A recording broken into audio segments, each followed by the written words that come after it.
I am Sterling Lips. Welcome to Embolden, the podcast. I believe that one of the most valuable gifts you can give yourself is that of being true to yourself. Being authentically you and living your life the best way you can without pretending to be someone else or trying to please everybody in order to fit in or be accepted by others. Your journey to becoming more inspired and emboldened to live an authentic and successful life starts right now. Hello and welcome. Today's episode is about taking back control of your life and destiny, and I want to invite you to do just that.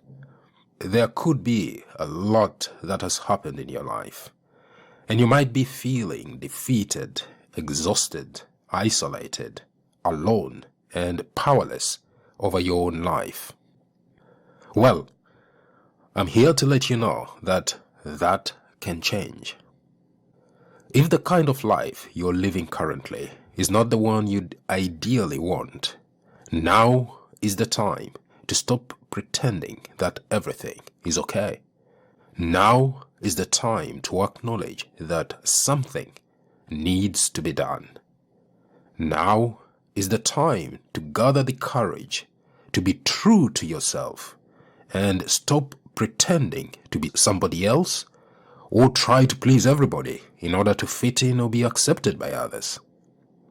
Now is the time to take back control of your life and destiny and start following your dreams. There is a time for everything, and this is your time to unleash the power within you and take back control of your life. Look, if you know that there is something better out there for you, something you desire, something different, perhaps you want more say in the things that matter to you, or more freedom to decide how things should be done in your life. Or it may be that you want to earn more money or to have a better and more meaningful relationships. Whatever it is you want, I hope you're not planning on wasting any more time complaining or being afraid. I hope you are now ready and willing to start taking action and get on with designing and taking charge of your life and destiny. Over the next few minutes of our time together here, I'm going to share with you some time-tested principles and insights you can use to enormously help you realize your personal power and freedom to be who you want to be or do what you want to do. The thing is, the responsibility for transforming your life from what it is right now to what you want it to be is yours and yours alone, and you should not neglect or ignore to take up that responsibility, and neither should you delegate it. To effect lasting changes in your life requires a total commitment to living your life with audacity, mastering the courage to be authentically true to yourself and follow your dreams. No ifs, no buts. Total and unreserved audacious commitment. And I know for a fact that there is a lot you can accomplish in your life if you are committed and confident in your ability to make a success of your life. Your life is your own to live, and ultimately, you are the one responsible for how it turns out. And if truth be told, the quality of your life does depend a great deal on whether you are truly in control of it or not. It is really that simple. Let me ask you this. Do you know who is really in control of your life? Who is it that is calling the shots in your life? Is it you, or is it somebody or something else? If not you, then whom have you relinquished your personal power to? Who is running the show in your life? Is it the debts you have? Is it fear? Is it your spouse, children, parents, in-laws? Or could it be people's opinions?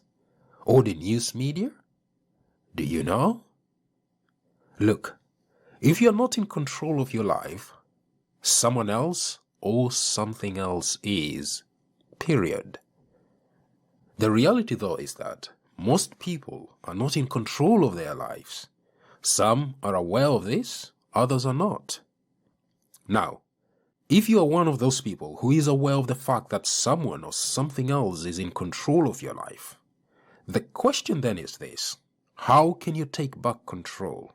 How can you gather the courage and confidence to be true to yourself and take back control of your life and destiny and start following your dreams and write your own story instead of being stuck and left wondering what the heck is happening in your life? Whether consciously or unconsciously, when you let someone else or something else be in control of your life and destiny, it is much to your detriment and sorrow than to your joy. Don't be a passive player in your own life. Take an active and proactive role in it. Let me now show you how you can arrive to that point in your life where you are fully in charge and living a life of freedom, happiness, and being in control of your destiny. A point where you tell your life story and tell it your way. You might at this point be wondering whether that is really possible. And my answer is, yes, it is possible. I did it, and so too have many people, and so can you. To begin with, start by renewing your mind and taking full responsibility for your decisions and actions. And stop blaming other people for things you don't like about your life. Take 100% responsibility for everything that you experience in your life. This includes the level of your achievements, the results you produce, the quality of your relationships, the state of your health and physical fitness, your income, your debts, your feelings, everything. All of that should be your responsibility. You know what? You have the power to make a difference in your own life. The power to get things right and to produce the results you desire in your life. Yes, you do. Choose to exercise that power and draw a line from today on the past. Yes, the past is the past, and all that matters now is that from this point forward, you choose. That's right. It's a choice. You choose to be 100% responsible for everything that defines your experience of life. Stop giving excuses for your failures and mishaps, and stop accepting excuses from others for their lackluster performances and behavior. Be the man or woman who gets things done, and get rid of lazy and incompetent people from your life by first getting the laziness and incompetence out of your own life. I also want you to remember that when you embark on this journey of being fully in charge and engaged in the affairs of your life, and not being passive in it, there may be bumps along the way, and not everything might turn out the way you want it to. You may have to make some adjustments as you go along, but in the end, taking charge of your life is a noble thing to do. However, you must also make sure that you take care not to interfere with the lives of other people. That is, allowing others perfect liberty, such as you yourself exercise, to choose their own opinions and way of life. It is, after all, a free world we live in, isn't it? Don't seek to control others. Let them be just as you want to let be. That is the first thing you should do. Taking full responsibility for the outcomes in your life.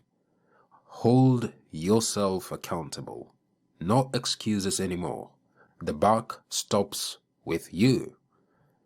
Secondly, you need to master your desires, your beliefs, and your fears.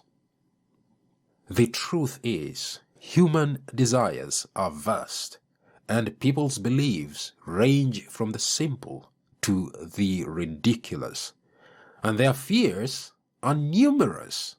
And unless you step in and master your desires, beliefs, and fears, you run the risk of being tossed here and there, and often feeling out of control and helpless. Let us begin by considering mastery of your desires. You see, your desires are part of you, and though you cannot stop yourself from desiring, you can, however, decide what to do with your desires. The thing is, human desires are vast, and they drive human behavior, and if left unchecked, they have the potential to cause some serious problems.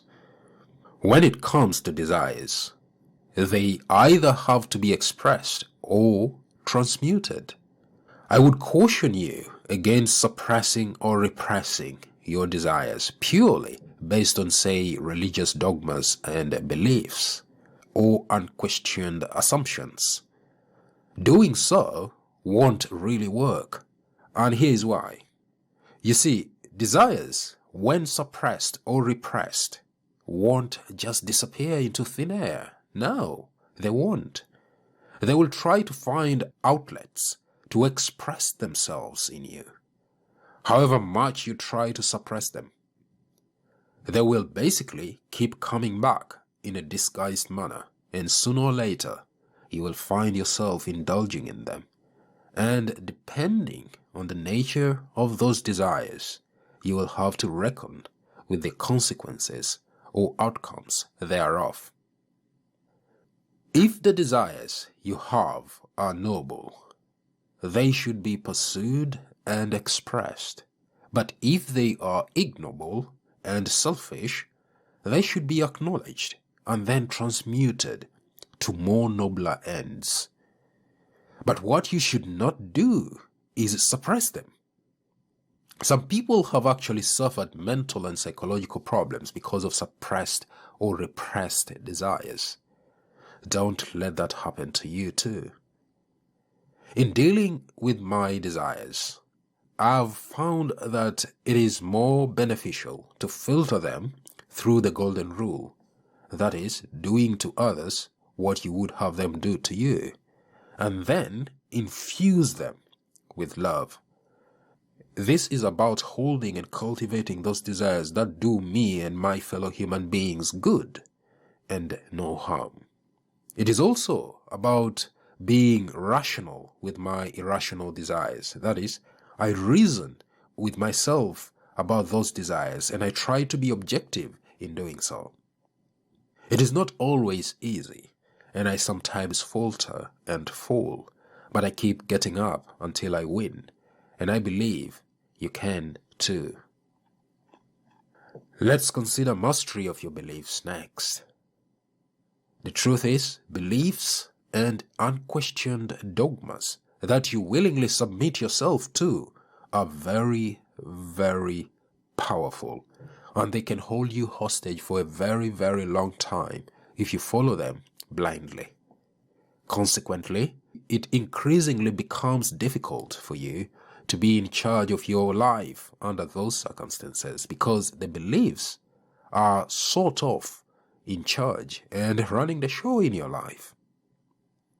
That's why, years ago, I decided to start reviewing my beliefs with an open mind and to be willing to get rid of any beliefs that were not helping me advance in my life. Of course, I made it sacrosanct to abide by the golden rule whenever I was evaluating or re-evaluating my beliefs, and I still do so. Paul said in his first letter to the Thessalonians, chapter 5, verse 21 and 22, that test all things, hold fast what is good, abstain from every form of evil. So, for me, I don't blindly follow or imbibe ideas and beliefs or prophecies. No, I test them out. And have I in the past been held hostage by erroneous beliefs? Oh yes, you bet I have. Many, many times. Did I change my mind when I realized that what I was believing was flawed? Oh yes, I absolutely did. And was it hard? Hard to change my mind? Initially, yes. You see, it is not that easy to disentangle yourself from something that has almost become part of you after many, many years of repeated use and exposure to it. However, with experience, over time, it becomes easy to separate yourself from false and ideological beliefs as you grow more and more in self-confidence and understanding of the nature of things. Here's the thing. Your beliefs influence a great deal of your life, and in fact, sort of run your life.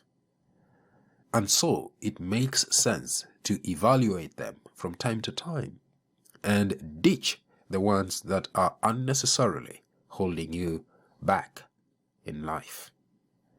Learn to challenge your beliefs from time to time. I know for a fact that what many people are taught in their childhood and the experiences they go through growing up come to form a big part of their belief system later in life. However, just because you were taught or experienced certain things in your childhood and in your youth does not necessarily mean that all those things still hold true today. On the other hand, for some people, because of some bad experiences they have had in relationships, many of them inadvertently go on to form some very unhelpful beliefs that then start affecting their lives negatively.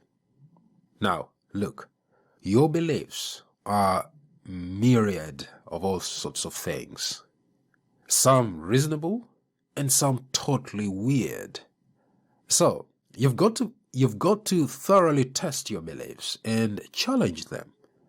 Test them to see whether they have any validity in your life now, today. Make sure you choose to hold beliefs that empower you to live a fuller life and not a mediocre and self-defeating one. It is with your beliefs that you give meaning to life, and your beliefs also form a core foundation of the support structures of your life. So, be careful what you choose to believe. Don't be forced or coerced to blindly believe anything. Come on, use your imagination. I recommend that you take an audit of your beliefs right now. Ask yourself where you got them from and whether they are supporting you in living your life the way you want to, within reason and love. Ask whether those beliefs are helping you to be in charge of your life or not, and then do the appropriate thing. Will you do that? I hope you will.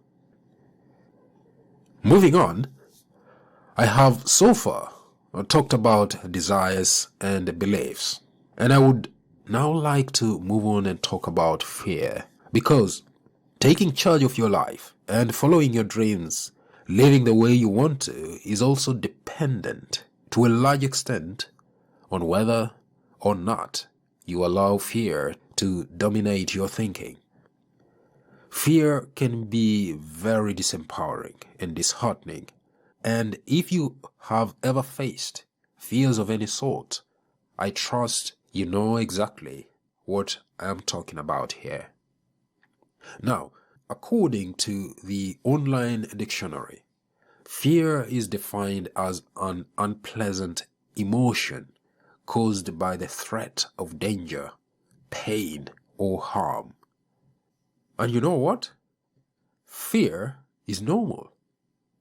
You see, given the fact that the desire for self-preservation is innate, fear, in a way, is a sort of natural gravitation to that desire when the threat of danger, pain, or harm is imminent. Experiencing fear at that time is normal. What is not normal, however, is to let fear dominate you. Even worse is the tendency to magnify the fear, which unfortunately many of us tend to do. To be honest, you can never be confidently in charge of your life or successfully pursue your dreams if you let fear of any sort dominate you. So, how do you deal with fear and not let it control your life, so to say? How do you do that? First of all, you need to realize that to be afraid is perfectly normal and expected because of your innate desire to preserve your life and interests from any threats of danger, pain, loss, or harm. If you see a lion coming after you, for example, you had better run for your life, my dear friend. That would be the right thing to do. Don't try to play the hero and try to confront the lion. To do so would be unwise, and your next appointment may well be with heaven. Secondly, recognize that your beliefs influence a great deal of what you will eventually get to fear or not to fear. Therefore, challenge any beliefs that are consistently causing you to live in fear. Let them stand up to scrutiny. See whether other people react the same way to the things causing you to be afraid. Thirdly, remember that fear stirs up your emotions. Therefore, you can successfully deal with fear by choosing to rely on reason and cold facts about the thing that is causing you to be afraid, rather than relying on your emotions. This is a tough one to do, but with practice, over time, you will master how to do it. I don't know who said it, but I find this acronym about fear very useful. It says, fear is false evidence appearing real. The four letters that spell the word fear: F for false, E for evidence, A for appearing, and R for real. And you know what? False evidence is another name for a lie, and only facts can sort it out. And that's why you need to search out the real facts of everything that is causing you to be afraid and properly evaluate it from the standpoint of those facts. Know your enemy, both literally and figuratively. Know what you are dealing with. Get the facts. Have the right perspective. Evaluate any potential risks and act out of an intelligently informed mind rather than a mind terrorized by fear. That is how to deal with fear. You face it head on, wisely, confidently, and courageously. Okay, so far, I have talked about taking full responsibility for the decisions and choices you make. I have also talked about ways to manage your desires and how to effectively take stock of your beliefs. Furthermore, I talked about how you can confidently deal with your fears. Now, there's just one more thing I need us to consider in this discourse, and that is your imagination. I don't know of anything that will help you to take charge of your life so effectively and follow your dreams like imagination does. In fact, nothing liberates or binds like imagination, especially if you are ready and willing to have faith and act on what your imagination gives you. Your imagination is formless, boundless, and limitless. And whatever desires or fears you dwell upon with deep feeling and belief, your imagination takes them up and molds them or forms them and returns them to you, embodied in the screen of space, the physical world. Your imagination is a master craftsman and never fails to deliver, good or bad, according to what you have imagined with feeling and belief. When you deeply and imaginatively dwell upon something and have your feelings about it wrapped up in faith, you are, at that moment, creating that thing. Your imagination knows no bounds and knows no impossibilities. Is it not in the Bible where it is written that all things are possible to him who believes? See Mark 9:23, the Gospel according to Mark, chapter 9, verse 23. And that is true of anyone in this world, regardless of race, religious affiliations, gender, or whatever. All things are possible to him who believes. You are a creator, and nothing is truly impossible to you in your creative state. If you did not know that, well, now you know. And you can use that knowledge to turn your life around for the better with creative imagination. You are powerful. Your imagination is your creative force or power and the real essence of who you are. Neville Goddard was a mystic and Bible expositor, and he had this to say about imagination. He said, "I say imagination creates reality. And if this premise is true, then imagination fulfills itself in what your life becomes." And he said, although I have changed the words, what I'm saying is not new. He continues, Scripture says it in this manner: whatsoever you desire, believe you have received it, and you will. This statement goes back 2,000 years, yet even before that, Jeremiah tells of the same principle in his story of the potter and his clay. But until imagination becomes a part of your normal natural currency of thought, you will not act consciously. Like breathing, this awareness must become so much a part of you that you will not turn to the left or the right to praise or blame anyone. When you know this presence, it will not matter if you started life behind the 8 ball or in a palace or as a poor or rich child. You will realize that life is always externalizing what you are imagining. Lacking the knowledge of this principle, you can reproduce your environment, be it pleasant or unpleasant, forever and ever as you feed your imagination on what your senses dictate. But knowing this principle, you can ignore the present and, untethered by the so-called facts of life, you can imagine the present as you desire it to be and feed upon your desire rather than its omission. Now, imagination cannot be observed as we see objects in space. For imagination is their reality.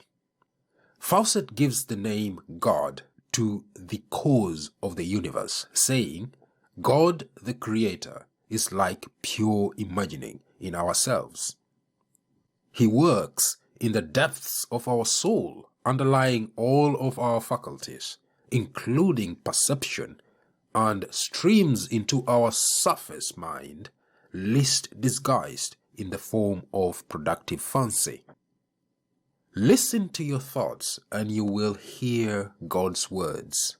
A thought that is not felt reproduces nothing, but a thought producing motor elements reproduces itself. Catch God in a moment of a motor element such as anger, fear, or frustration, being congratulated or congratulating, and you will know what is going to happen in your world. Unless, of course, you arrest your thoughts and revise them. Most of us, however, are not aware of what we are doing, so we do not observe the Creator. But we can catch him as he streams into our surface mind, least disguised in the form of productive fancy. That's what Neville said. Now, as I conclude this discourse, let me ask you this question. Are you following your dreams? And are you happy with the state of your life as it is now? Or would you rather improve it and make it even better? Remember, any change you want to see in your life must of necessity start with you. You must change to realize the change you hope for. You have to rise in your consciousness and imagine yourself completely at one with the change you desire to see. In biblical language, it is called being transformed by the renewing of your mind. The truth is, no one is responsible for your life but you. Not the government, not your mother-in-law, not your husband or your wife, not anyone of any race, black, white, or whatever color. No, none of them. If they seem to be in control, it is because you have given them that power. But the responsibility for how your life eventually turns out is still yours. And so, it makes a lot of sense for you to unleash your personal power and realize your personal freedom to run your life the way you want to. Now, when you finally decide to take charge of your life and start following your dreams, you shouldn't just jump in with both feet and put everyone on notice and tell them to back off because you are now in charge of your life and that you will do things your way from now on. Well, no, you don't do it like that. The idea is great, but the approach is somewhat comic and rude, and it might backfire on you. I am sure you want to be taken seriously and not to be considered a joker, right? So you have to do it wisely. Empowering yourself to take charge of your life and start following your dreams requires a new mindset and a plan. So work on yourself every day. Renew your mind, and rather than short-circuit your way to your dreams, grow into them. I sincerely hope that what you have received today in this discourse has given you some ideas and actionable tips on how to go about getting started on your journey to positively changing something about the way you live your life and start following your dreams. Look, I don't know what your dreams are or what it is you want to achieve in life. However, I want to challenge you to be courageous enough to be true to yourself and live your life authentically and start following your dreams. Don't live a life other people expect of you, but live the one that you yourself determine upon to live. People, including those closest to you, will expect all sorts of things from you. However, you will do well to learn how to manage those expectations as best as you can without compromising being true to yourself. And should you not fulfill some or all of the expectations others have of you, refuse to be weighed down by guilt and get on with your life anyway, living it in the best way you can. Be strong, be bold, be confident and courageous in your life every day. Be authentically you and make no apologies for being so. Transforming your life to live it the best way you can starts with your mind. The scriptures put it this way: be ye transformed by the renewing of your mind. That is in Romans chapter 12 verse 2. And you know what? Sometimes the transformation takes time. Therefore, you'll need to be patient if things don't work out as fast or as smoothly as you want to. The change will eventually happen if you stay on course and not give up. Stay plugged in. Don't disconnect yourself from your aspirations and your dreams.